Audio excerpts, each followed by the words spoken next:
Hello ladies and gentlemen, welcome to my channel. My name is George Kingori.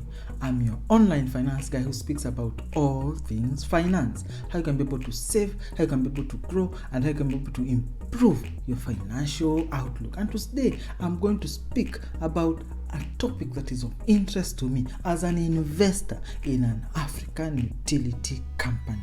So my question today, and the question that you might be asking you, are African utility companies, electric companies, actually failing?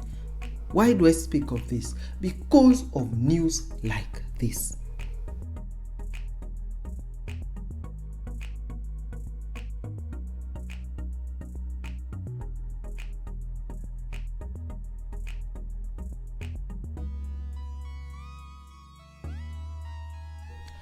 Why are these companies struggling? They are not able to make profits. Why are they struggling to be able to make profits continuously over time, especially the latest news? They are continuously issuing profit warnings. What is not happening right? Their share price value is going down considerably. And I might not just talking about Kenya, even in countries across Sub-Saharan Africa, the utility provider share prices are going down and their fortunes seem to be dwindling. Many have been in operating losses for a long period of time. Many are still dependent on government support to be able to maintain their operations. They are loss-making ventures, many of these companies. So why is this happening? Then the other thing is news like this.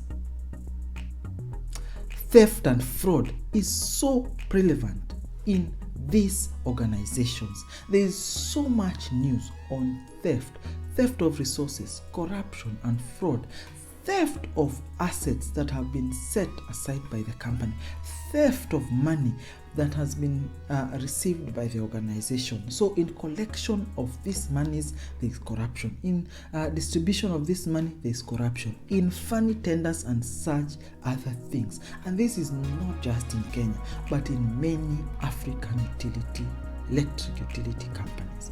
What is happening? Are utility companies so prone to theft and corruption? Why is this happening? Then the other thing is they are losing out on solar and other technologies that are in the market. They are struggling to be able to meet a need when the case for solar and other renewable technologies is even greater. So for example, why would somebody continue to pay an electric bill that is not certain and they will pay for eternity when they will be able to invest in a similar system, size it similarly, and be able to pay it off within 5 years and stop paying more of these monthly charges? Solar is making much more value now, and they are fighting against nature to be able to make their profits. So the other thing is there has been poor policies across the board. Such policies as electrification, trying to pull power to every corner of every nation. Why is this a challenge? When you distribute power over a longer period of time, you suffer transmission losses. They are losing power because of the transmission, but they are still struggling to connect the last person in the last end of the line, and they are losing power as they take it, and the person might not actually buy as much power to make it economical. The power is generated centrally, but it is distributed far and wide. So any person who looks at electricity as an as a person who is looking at it from a profit point of view, it does not make sense to have one unified utility or network that is losing power continuously due to transmission. But they are having such policies, populist policies, that do not make financial value. So why are they continuously investing in such things? Then the other thing is political interferences. Most of these people who head these utility companies are actually political appointees. They do not have any knowledge on how to be able to manage an utility company. They are continuously engaged in ways that are contrary to how you manage a company well.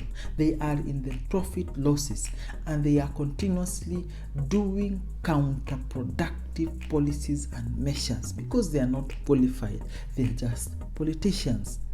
They will play second fiddle to the people who appointed them and be able to not look into the financial awareness or capacity of these companies. They may enter into engagements, long-standing engagements with electricity generation companies and providers, even if they do not make financial sense. They ignore such potent and important things as net metering that will be available to customers to be able to allow them to be able to generate excess power and put it in the grid. They would ignore such and go for policies where they bring in on board electrical generating companies that are selling power at an expensive rate. So what is happening across the board? Maybe you can share your experience with your country, because this is something that is concerning me, not just as a shareholder, but a person who is concerned about energy and things like that. Why are African utility companies making losses and losing value and continuously struggling? Leave your comments down below. Share what you have seen or what you have known, and let us learn from each other as we glean and as we ask the important questions about what is happening to our utility companies. So thank you for coming to this video. Remember to leave a comment, to like the video, and to subscribe to the channel so that this message can get to many individuals. Thank you and enjoy your day.